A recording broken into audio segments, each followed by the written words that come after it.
begins in 3, 2, 1.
전국의 시청자 여러분, 그리고 해외 동포 여러분, 안녕하셨습니까? 지금부터 선한 목자 텔레비전 방송을 시작하겠습니다.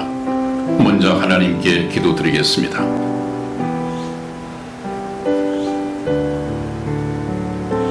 아무도 멸망치 않고 회개하여 구원에 이르기를 원하시며 하루를 천년같이 천년을 하루같이 길이 참고 기다리시는 사랑의 하나님 아버지, 믿음은 그리스도의 말씀을 들음으로써 생겨난다고 하셨사오니 말씀을 듣는 동안 집중력을 더하여 주시오며 졸음이나 잠잠을 통해 사단 마귀 방해하지 않도록 온전히 지켜 주시옵소서. 하나님의 말씀은 운동력이 있어 영과 혼과 골수를 찔러 쪼개기까지 한다고 하셨사오니 이번 기회에 죄로 인해 죽어 있는 모든 시청자분들의 영혼을 구원하여 주심으로 잠깐 후 주님 다시 오시는 날 구원 얻은 성도들이 들림받는 대열에 합류할 수 있도록 은혜를 베풀어 주시옵소서. 우리 주 예수님의 이름으로 기도하였습니다. 아멘.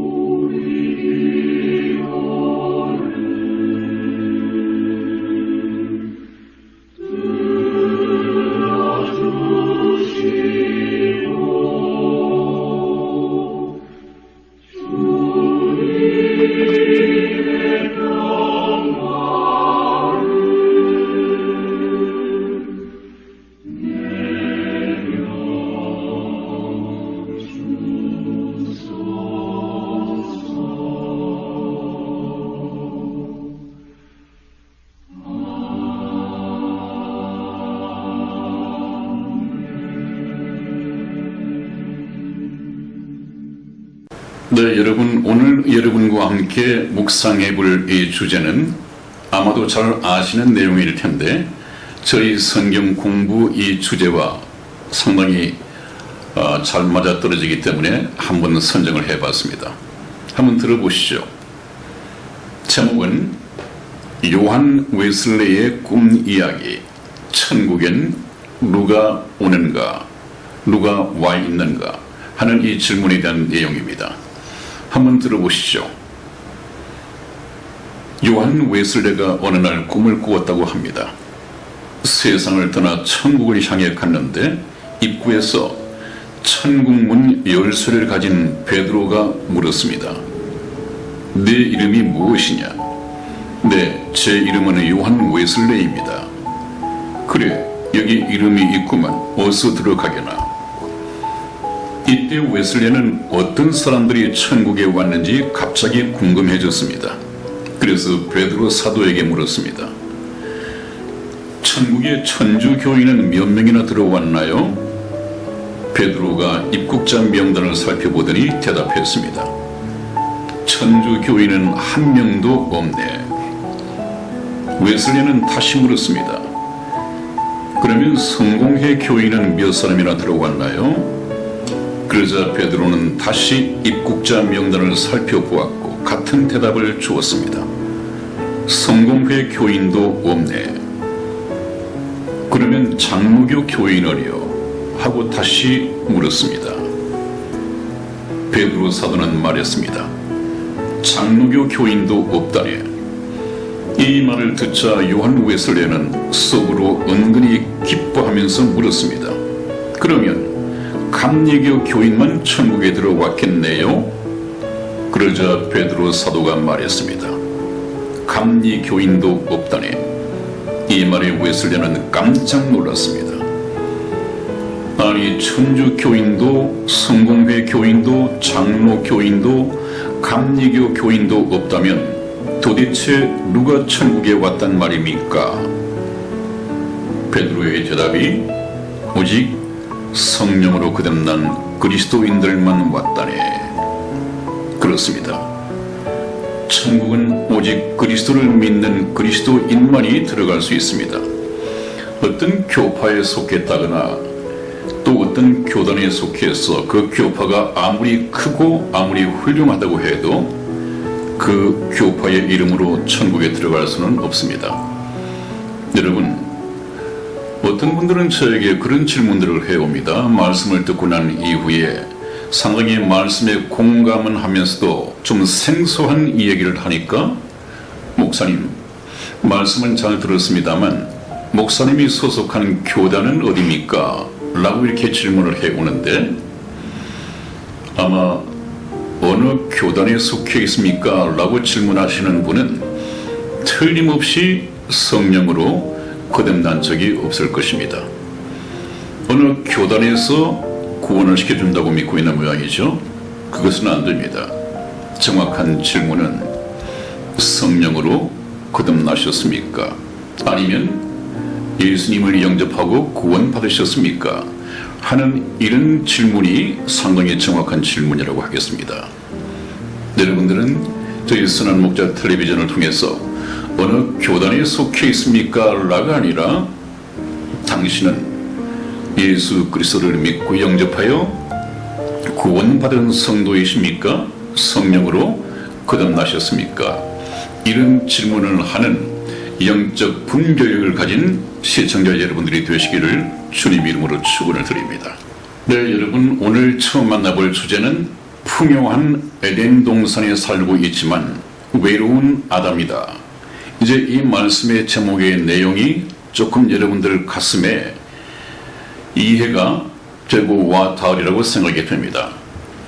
이 에덴 동산에서의 작품을 통해서 하나님께서는 어떤 메시지를 전하고 싶은 것인가, 나타내고 싶은 것인가. 모든 예술가들, 조각가이든 화가이든 때로는 이 영화를 만드는 사람이건 또 작곡 작사를 하는 사람이건 이런 예술가들은 자기들의 예술 작품을 통해서 자기 내면 세계에 있는 어떤 메시지를 예술 작품을 통해서 표현하고자 합니다. 그런 의미에서 하나님께서는 예술가 중에 예술가이시죠. 에덴 동산을 통해서 또 에덴 동산에서 혼자 거닐고 있는 이 외로워 보이는 아담을 통해서 하나님께서 하시고 싶은 메시지가 있습니다. 이것을 놓치면 성경 말씀을 이해를 할 수 없다. 하나님을 인격적으로 만날 수 없다. 그렇기 때문에 하나님을 하나의 파워, 그냥 예수님도 도깨비 방망이, 마이르스의 손, 이런 다른 예수로 소개가 되고 있음에도 불구하고 그 예수를 따라서 그 예수를 쫓아서 교회 예배당을 다니고 그 설교 말씀에 속아 넘어가고 있다고 했죠. 그러나 우리는 성경 말씀을 통해서 하나님의 뜻을 분별해야 되고 하나님의 비밀을 찾아내야 합니다. 그래서 오늘 참 좋은 말씀을 제가 말씀드리죠. 풍요한 에덴 동산에 살고 있지만 외로운 아담이라는 이 제목 속에는 여러 가지 이 비밀이 숨어 있습니다. 에덴 동산은 참 풍요했습니다. 모든 것들이 다 아름답게 수놓아졌고 하나님께서 아름답게 창조를 했습니다. 그래서 에덴 동산, 기쁨의 동산이다 그 말이죠. 그런데 거기에 하나님의 형상으로 지음을 받은 아담이 혼자 살고 있었습니다. 어느 기간 동안. 여러분들 어떻겠습니까? 하나님의 형상으로 지음을 받았다고 한다면 저 아담의 속성 가운데도 사랑이라고 하는 것이 그대로 이식되어 있습니다. 사랑의 속성을 가진 이 아담이 그 풍요한 아무 부족할 것이 없는 이 아름다운 동산에서 해가 뜨고 해가 지고 행복했을까요? 여러분? 그것에 대한 생각이 없다고 한다면, 그것에 대한 질문이 없다고 한다면 그런 분들은 이 성경 말씀을 수박 겉핥기식으로 그냥 넘어갑니다. 저는 성경 말씀을 깨달을 수가 없습니다. 지적으로 성경 말씀을 외우고 필사본을 하고 성경에 대해서 많이 아는 척하겠지만 많이 아는 것 소용없습니다. 필요한 것을 깨달아서 우리가 하나님의 뜻을 알아야 하거든요. 풍요한 에덴 동산에 살고 있지만 외로운 아담, 저 아담은 하나님의 이미지, 하나님의 처지, 하나님의 형상대로 지음을 받았다고 했습니다. 그렇다면 하나님께서는 저 혼자 독처하는 아담을 통해서 대우주, 우주와 그 가운데 있는 만물을 지으시고 대우주를 다스리고 계시는 홀로 한 분이신 하나님의 처지를 아담을 통해서 표현하셨다 하는 이 해석을 놓치면 성경을 해석할 수가 없단 말이죠. 제대로. 이것을 알아야 하나님을 인격적으로 만날 수 있습니다. 자, 우리 성경 말씀을, 이 말씀을 가지고 성경 말씀을 한번 보겠습니다. 창세기 2장 15절 말씀을 이승희 집사 읽어드리겠습니다. 여호와 하나님이 그 사람을 이끌어 에덴 동산에 두사 그것을 다스리며 지키게 하시고. 아멘. 그렇습니다, 여러분. 아담은 하나님의 형상으로 지음을 받았다고 했는데 그 사람을 이끌어 하나님이 지으신 그 기쁨의 동산 에덴 동산에 두시고 거기서 살게 하시고 그것을 다스리며 지키게 하시고 모든 통치권을 아담에게 주었습니다. 이 아담은 영락 없이 대우주를 통치하시는 하나님 자신을 표현하고 있습니다. 아담을 통해서 말입니다. 그러므로 우리는 아담을 통해서 하나님의 이 메시지를 해석해낼 수 있어야 됩니다. 에덴 동산이 아담이 다스리는 소우주라고 한다면 하나님께서는 대우주를 다스리시는 아담이십니다. 여러분, 그러므로 지금 아담과 하나님은 같은 처지에 계신 분이다 하는 것을 염두에 두고 성경 말씀을 해석해 가면 많은 것을 깨달아 알 수 있을 것입니다. 그래서 에덴 동산에 있는 이 아담은 통치권을 다 가지고 참 모든 것이 다 자기의 생활 터전이었고 저택이었죠. 자기 소유였죠.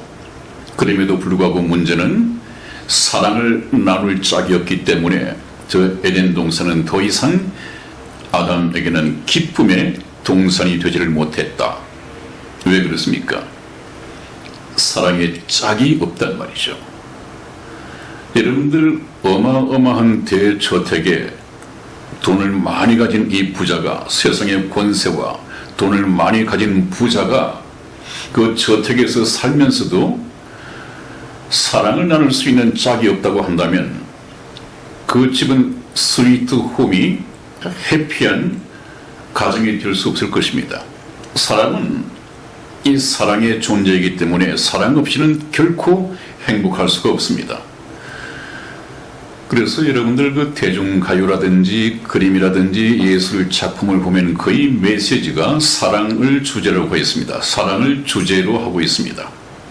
그렇기 때문에 하나님의 형상을 지음을 받은 저와 여러분들은 물론 인간적인 이 사랑 속에서 살아가고 있지만 인간적인 사랑을 뛰어넘어서 창조주이신 하나님과의 사랑을 우리가 한번 맺어봐야 합니다.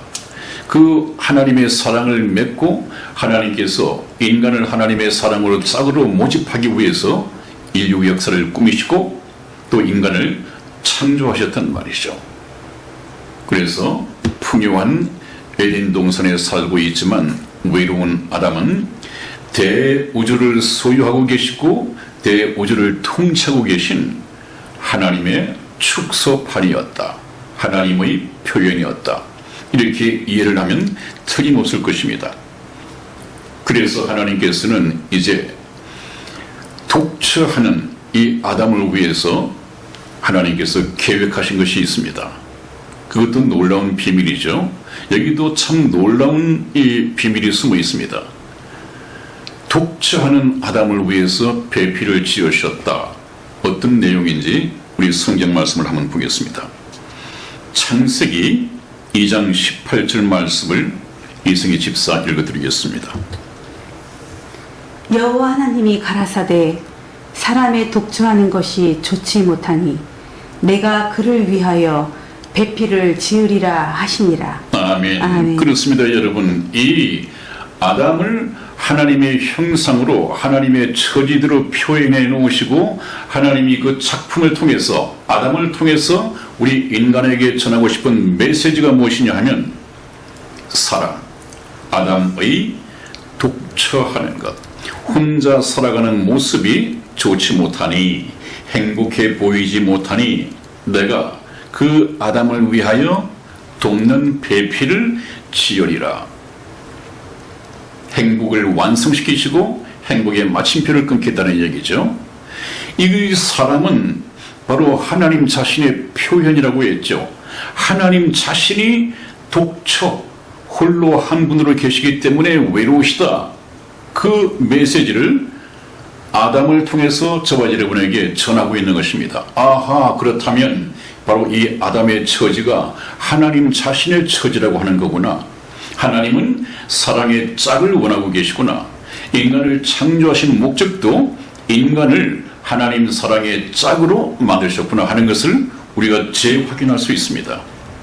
이해가 되십니까? 그래서 배필을 지으시리라 했는데 이제 지으시는 이 과정이 방법이 어떠한가, 이것도 성경에 나와 있는 말씀이죠. 창세기 2장 21절에서 23절까지 말씀을 저와 이승희 집사가 교독해 드리겠습니다. 21절 말씀 제가 읽겠습니다. 여호와 하나님이 아담을 깊이 잠들게 하시니 잠들매 그가 그 갈빗대 하나를 취하고 살로 대신 채우시고. 여호와 하나님이 아담에게서 취하신 그 갈빗대로 여자를 만드시고 그를 아담에게로 이끌어 오시니 아담이 가로되 이는 내 뼈 중에 뼈요 살 중에 살이라. 이것을 남자에게서 취하여 쓴즉 여자라 칭하리라 하니라. 아멘. 아멘. 여러분 한번 보십시오. 이제 하나님께서는 그 독처하는 아담이 너무도 외로워서 행복해 보이지 않으니까 그 행복을 완성시키기 위하여 사랑의 짝을 만들어 주십니다. 그 만드시는 과정이 아담을 깊이 잠들게 하셨다. 아마 마취제를 사용하지 않고 통증을 느끼지 못하게 하는 하나님의 방법일 것입니다. 깊이 잠들게 하시니 잠들매 그가 하나님께서 그 아담의 갈빗대 하나를 취하고 대신 그 자리에 살로 대신 채우시고 그랬습니다. 여호와 하나님이 아담에게서 취하신 그 갈빗대로 여자를 만드시고, 여러분 남자의 창조와 여자의 창조가 다르죠? 남자는 흙으로 지어 만들었지만 여자는 남자의 갈빗대 하나를 가지고 만들었습니다. 그러나 남자의 갈빗대를 가지고 만들었기 때문에 완전히 동질입니다. 따로 흙으로 만들지 않았다 하더라도 바로 아담과 하와는 동질, 꼭 같은 동질의 원소를 가지고 만들어졌습니다. 그를 아담에게로 이끌어 오시니 아담이 가로되 이는 내 뼈 중에 뼈요 살 중에 살이라. 이것을 남자에게서 취하였은즉 여자라 칭하리라 하시느니라. 여자라고 칭했다고 하는 것은 누가 칭했단 말입니까? 하나님께서 칭하셨다는 거예요? 아담이 칭했다는 거예요? 아담이 여자의 이름을 만들어 주었습니다. 이것 또한 남녀의 질서를 하나님께서 만드시기 위해서 그래 여자의 이름은 네가 지어라 그렇게 말씀하신 것이죠. 네, 그래서 독처하는 아담을 위하여 배필을 지으셨다고 하는 것은 하나님께서 자신의 배필을 만들기 위하여 저런 과정, 갈빗대를 뽑지는 않았지만은 하나님께서는 다른 방법으로, 저와 꼭 같은 다른 방법으로 예수 그리스도의 신부를 만드시기로 작정을 하셨다는 얘기입니다. 어떤 말씀인지 다음 내용을 한번 보시겠습니다. 여러분 한번 보십시오. 아담의 배필, 여자 창조의 숨은 비밀이 있습니다. 아담의 배필, 사랑의 짝을 만들기 위해서 하나님께서는 갈빗대 하나를 빼고 그 갈빗대로 여자를 만들었다. 이것은 놀라운 비밀입니다. 하나님께서는 또 이것을 통해서 저와 여러분들에게 전하고자 하는 메시지가 무엇이냐 하면 아담의 배필은 갈빗대로서 여자를 만들었지만 이와 같은 방법으로 같은 맥락에서 하나님께서는 자신의 사랑의 짝을 만들기 위해서 오른쪽에 그림이 보이십니까? 예수 그리스도는 바로 하나님이시죠. 하나님이 예수 그리스도의 모양으로 오셔서 십자가에 달리셨습니다. 그리고 난 후에 죽음을 확인하기 위해서 다시 창으로 옆구리를 깊이 찔렀습니다. 아까 아담은 뭐라고 했습니까? 아담의 갈빗대를 빼기 위해서 하나님께서는 깊이 잠들게 하심에 잠들매 그랬습니다. 오른쪽에 예수님께서는 저 아담처럼 사랑의 짝을 만들어내기 위해서 깊이 잠들었습니다. 창에 찔리고 깊이 잠들었습니다. 얼마만큼 깊이 잠들었습니까? 십자가상에서 죽었습니다. 지금 창을 찌를 때 예수님은 이미 영혼이 돌아가셨습니다. 죽은 시체였습니다. 깊이 잠들었죠. 거기에 창으로 옆구리를 찔렀습니다. 갈빗대가 있는 쪽에. 갈빗대는 가슴에 위치하고 있죠. 가슴은 사랑을 담는 자리입니다. 사랑을 담는 자리. 예수님의 옆구리를 찔렀더니 옆구리에서 물과 피가 전부 쏟아졌다고 되어 있습니다. 그러므로 잘 들으십시오. 예수 그리스도의 신부, 하나님의 사랑이 짝이 되는 것은 예수 그리스도의 피 없이는 안 되는 것입니다. 물과 피가 쏟아졌다고 했는데 성경에서 그 물은 바로 하나님의 말씀이라고 되어 있습니다. 그러므로 우리가 하나님의 자녀가 되는 것은 말씀과 성령으로서 거듭나지 아니하면 하나님의 나라에 들어갈 수가 없다. 구원받은 성도가 될 수 없다. 예수 그리스도의 신부 자격을 얻을 수 없다. 꼭 같은 얘기입니다.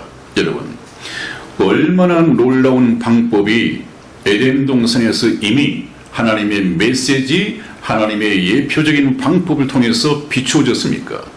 그런데 우리가 에덴 동산을 그냥 얘기로 끝내버리고 주일 학교에 재미있는 얘기거리로만 또 동화로만 치부해버린다? 이것은 에덴 동산에 대한 깊은 이해가 없기 때문입니다. 저것을 그렇게 얘기로 만들어버리면 하나님의 뜻, 십자가의 저 비밀, 이 모든 것을 깨달을 수가 없습니다. 인류 역사도 깨달을 수 없습니다. 반드시 에덴 동산을 깊이 공부해야 하는 이유가 거기에 있습니다. 여러분, 아담의 배필을 만들기 위해서 깊이 잠들게 하고 또 갈빗들을 빼서 갈빗으로 여자를 창조하신 것의 영적인 의미, 이 비밀을 조금 알 수 있을 것 같습니까? 이해가 되지 않으면 다시 좀 듣고 깨달아서야 합니다. 그것은 먼 훗날 하나님께서 예수 그리스도를 통해서 예수 그리스도의 갈빗대를 찌르고 쏟아진 물과 피를 가지고 사랑의 짝을 만든다 하는 이것에 대한 예표, 아주 원시적인 이 복음을 말씀을 해 주신 것입니다. 이거 하나를 깨닫기를 원합니다. 그 다음에 다시 한번 보겠습니다.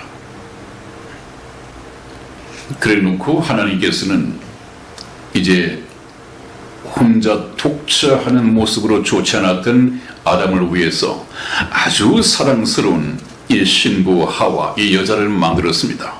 그래 놓고 이제 하나님의 주례로 에덴 동산에서 아담과 하와의 혼인식이 펼쳐집니다. 얼마나 참 아름답겠습니까? 이것 또한 나중에 있게 될, 역사의 끝부분에 있게 될 놀라운 비밀이 숨어있고 예표입니다.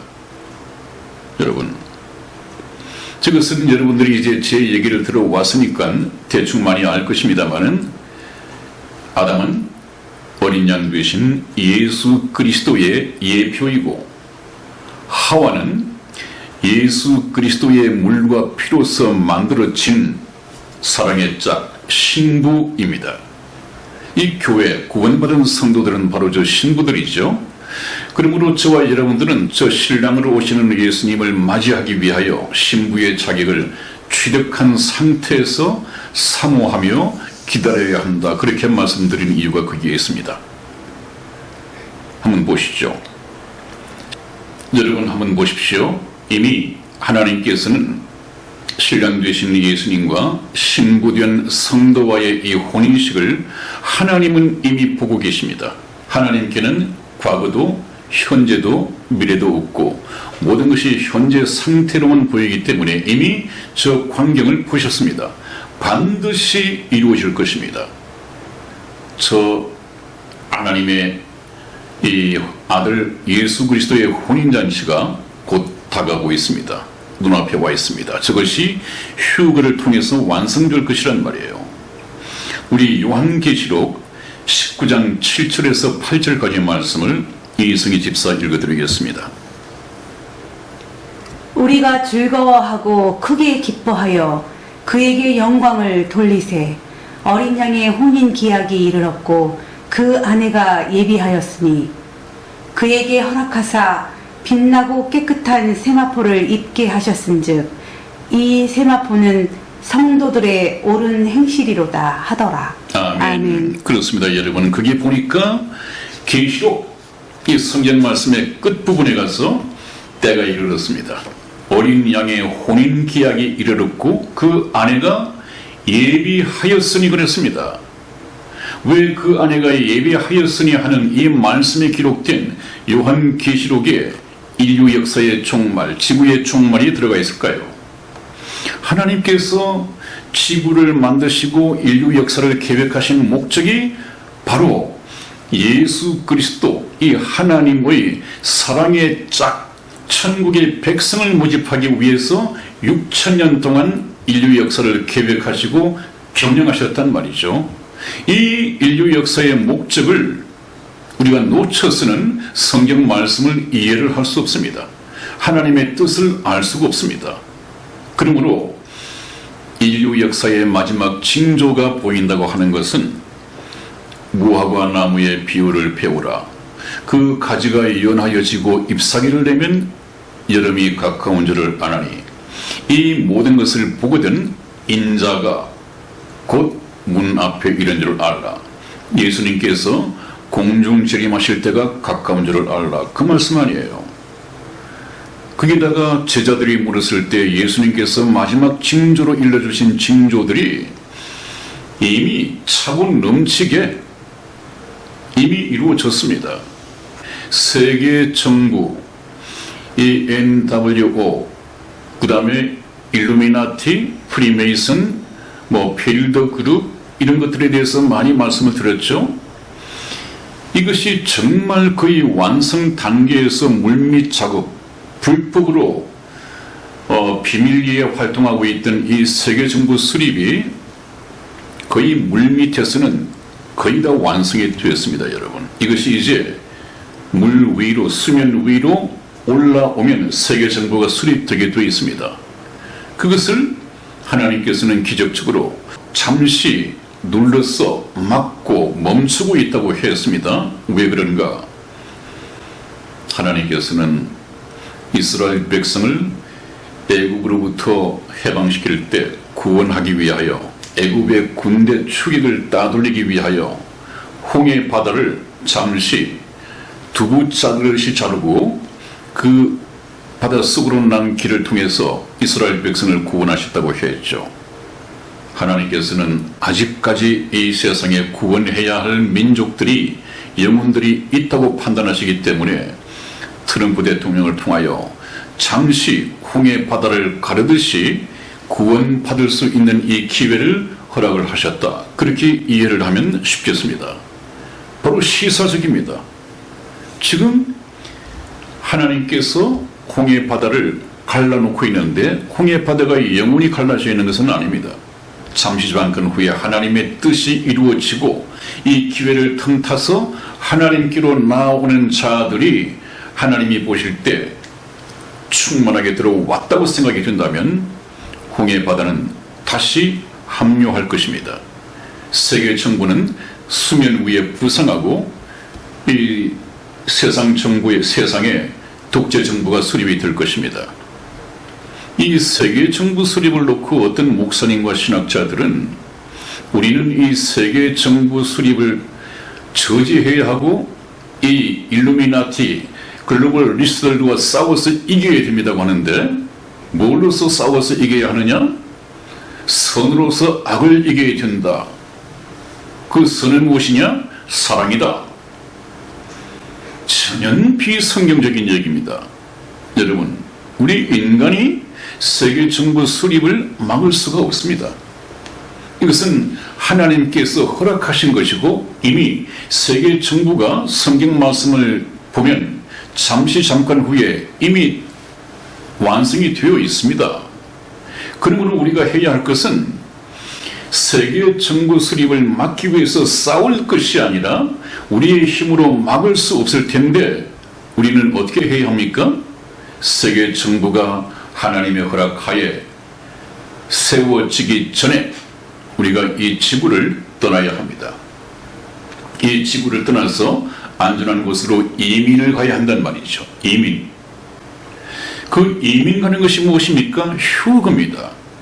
휴거를 통해서 많이 가진 자든 가지지 못한 자든 많이 배운 자든 배우지 못한 자든 아무런 상관이 없습니다. 그러나 이 세계 정부가 수립이 되고 대환란이 일어나게 되면 이것은 피할 곳이 없습니다. 왜? 온 지구가 다 대환란 속에 포함되기 때문에 피할 길이 없습니다.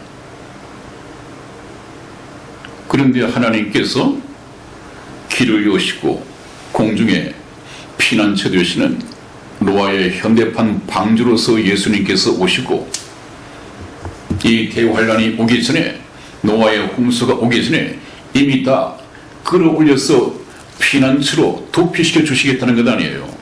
얼마나 역사적입니까, 여러분? 그것은 이 얘기가 아닙니다. 이미 노아의 홍수를 통해서 예표로 보여진 것이고 하나님께서도 예수님을 통해서 논의 해오신 말씀입니다. 저희 이 선한 목자 텔레비전에 귀를 기울이셔야 하는 이유가 거기 있습니다, 여러분. 아내가 예비하였으니 제가 항상 말씀드리는 것처럼 천국에는 남자 여자가 없고 천국에서 아이가 다시 태어나는 일이 없고 인구 증가가 되는 일이 없기 때문에 천국에서 영원히 살아갈 천국의 백성의 수는 하나님께서 정하시고 머릿속에 두고 계신데 이 천국 백성의 수가 완전히 채워지면 하나님께서는 이 역사를 문 닫으신단 말이에요. 그래서 역사의 종말이 보이고 있습니다. 역사의 종말이 보인다고 하는 것은 하나님께서 계획하신 천국 백성의 수가 거의 차가고 있구나. 정말 얼마 남지 않았습니다.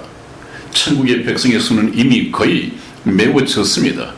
이제 여러분들이 이 말씀을 들으시고 예수 그리스도를 영접하여 천국 백성이 되기를 원하신다고 한다면, 그래서 구원을 받는다고 한다면 이미 추수는 끝났고 마지막 이삭을 줍는 그 대열에 포함이 될 수 있습니다. 이삭으로 추수되나 이미 구원받은 사람이나 틀림받는 것은 저는 차별이 있을 수가 없습니다. 여러분, 지금이라도 늦지 않습니다. 반드시 이번 기회에 하나님께 돌아가시고 또 저희 복음 방송을 통해서 구원받으시고 저는 아름다운 신부, 하나님께서 목적하신 하나님의 사랑의 짝이 되기를 주님 이름으로 축원을 드립니다. 그렇게 되면 저와 여러분들은 천사들보다도 훨씬 더 높은 존재가 되는 것이죠. 천사는 뭐라고 했습니까? 하나님 집을 다스리는 심부름꾼. 여러분들 머슴 아십니까? 머슴. 옛날에 그 주인 집의 머슴과 같습니다. 근데 저와 여러분들은 예수 그리스도를 믿고 구원받으면 어떤 신분이 된다고요? 그 하나님의 아들, 자녀가 됩니다. 자녀의 신분과 머슴의 신분은 전혀 다르죠. 얼마나 영광스러운 존재인데요.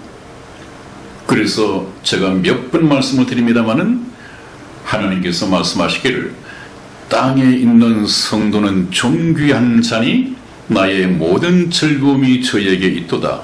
이런 말씀을 성경 말씀을 통해서 하시기를 전혀 아끼지 않는단 말이죠. 정말 존귀한 자들입니다, 여러분. 이것이 그냥 믿음으로 하나님의 은혜로 주어지는 것이란 말이죠. 이것을 왜 받지 않으려고 하십니까? 이것을 위해서 왜 예수님께 나아가기를 원하지 않으십니까? 아직까지 예수님이 누구인가를 천국에 대해서 깨달음이 없는 사람은 대적하는 이 영에 사로잡혀 있거든요.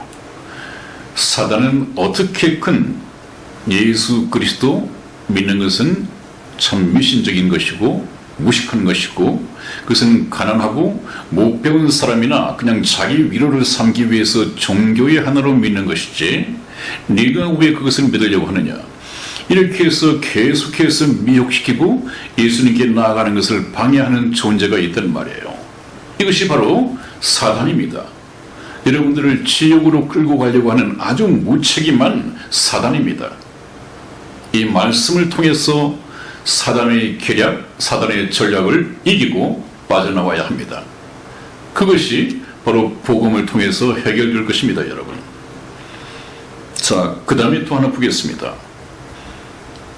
인간의 창조는 다른 피조물과 구별되었다 하는 것입니다. 인간의 창조는 다른 피조물과 구별되었다. 이것이 무슨 얘기냐 하면 하나님께서 만드신 이 우주와 그 가운데 있는 모든 만물, 또 지구촌에 있는 모든 동식물, 모든 것들은 다 하나님께서 일방적으로 정하셨습니다. 어떤 동물, 짐승들의 본성과 속성까지도 하나님께서 일방적으로 정하셨습니다. 그래서 호랑이가 다르고 곰이 다르고 코끼리가 다르고 개가 다르고 소와 돼지들이 다 나름대로 다릅니다. 일방적으로 그 속성을 하나님께서 정해주시고 그들의 운명 또한 하나님께서 일방적으로 결정해 주셨습니다. 그러나 우리 인간은 하나님께서 흙으로 사람을 지어 만드시고 일방적인 피조물로 만드셨습니다마는 그것으로서 끝내신 것이 아니라 그 상태에서 인간에게는 유일하게 선택권을 허락을 하셨습니다. 그래서 인간의 자기 운명은 자기가 선택할 수 있도록 선택의 자유를 부여하셨습니다. 제가 항상 말씀을 드렸죠. 우리의 일차적인 운명, 이 육체적인 운명은 내가 내 나라를 선택할 수 없고 내가 내 부모를 선택할 수 없는 이 운명 속에서 태어났지만 제2의 운명, 영원한 이 운명은 내가 선택할 수 있도록 하나님께서 부여하셨다. 선택의 자유를 부여하셨다. 거기다가 저와 여러분들은 지금은 많은 자유를 뺏겼습니다마는 그러나 현재까지는 아직까지 내가 원한다면 예수 그리스도를 믿을 수 있는 이 종교 선택의 자유는 현재까지 있단 말이죠. 이것이 얼마나 큰 축복입니까? 북한이나 공산주의나 이슬람 국가나 이런 나라에서는 자기가 예수 그리스도를 믿고 싶어도 믿을 수 있는 기회가 주어지지 않는단 말이죠. 그 환경 속에서. 그렇다면 아직까지 우리나라에 지금 현재 선한 목자 텔레비전을 통해서 방송을 들으시는 여러분들은 얼마나 하나님의 은혜와 축복 가운데서 살고 있습니까? 보라, 지금은 은혜 받을 만한 때요. 보라, 지금은 구원의 날이로다. 이 말씀이 정말 대한민국에서 살아가고 있는 저와 여러분에게 해당되는 말씀입니다. 축복의 말씀입니다. 이 기회를 놓쳐서는 안 됩니다. 이 시대가 그렇게 길지 않을 것입니다. 여러분, 하나님께서는 인간의 운명을 선택하도록 이 자유를 주셨다 하는 것을 우리가 놓쳐서는 안 되겠습니다. 네, 여러분, 오늘도 여기에서 일단 끝을 내고 다음 시간에 다른 주제로 들어가야 하기 때문에 끝을 내야겠습니다. 건강하시고 다음 시간에 뵙겠습니다. 안녕히 계십시오. 안녕히 계세요.